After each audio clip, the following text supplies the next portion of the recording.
women centric, female oriented. So இந்த வார்த்தை வந்து ரொம்ப கிளிஷேவாக சில சமயம் எனக்கு தோன்றது. பட் அதை நீங்கள் எப்படி பார்க்குறீங்கிறது No, I feel it's a good story.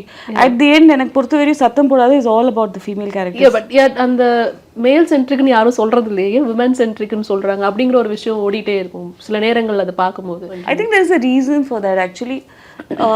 Is that the number of films with female leads as story in the storyline la அது வரது ரொம்பவே கம்மியா இருக்கு.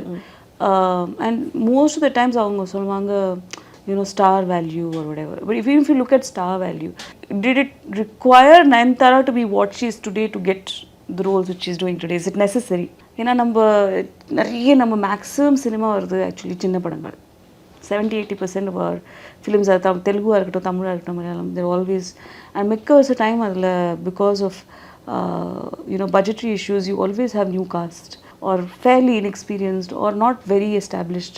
So my point of view is whether you have a female lead actor or a male lead actor in that story, and the story female lead ஒன்னா நீங்கள் story வச்சு பண்ணணும். ஏன்னா probability of success and failure is equal, no? தெரியாத ஒரு ஆளை வைக்கும்போ you're not going to get the audience because of the cast. அந்த மாதிரி இருக்கச்சு அது மேலாக இருக்கட்டும் ஃபீமேலாக இருக்கட்டும் success ratio is going to be the same for you. So I think it's more about the attitude of the filmmakers, that also you need to get more female filmmakers. ஏன்னா என்ன சொன்னாலும் the man will only think of making stories which they can write and they can think. Their point of view. Right? Their point of view. I'm not saying that they can't write female characters, but a woman will naturally think about female characters because that will come easily to her.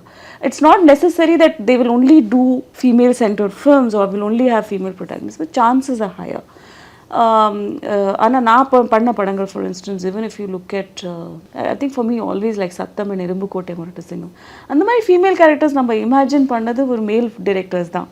So it's not that they can't do it. It's just about they wanting to accept that finally at the end you should say a good story. நீங்க அது விஜய் வச்சு பண்ணுங்க, பத்மபிரியா வச்சு பண்ணுங்க, நயன்தாரா வச்சு பண்ணுங்க, யார் வச்சு பண்ணாலும் you have to create a great story and you have to make cast people who can deliver the value of that story.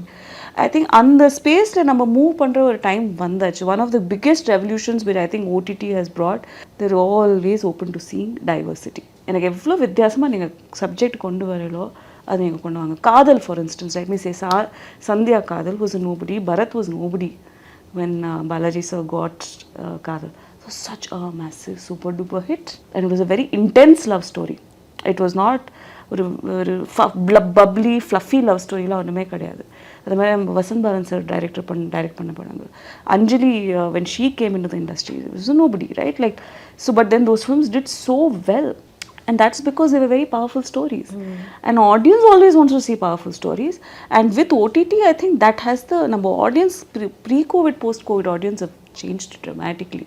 And the change we have to like really cash on to this and bring massive changes in our storyline. We should bring diverse stories.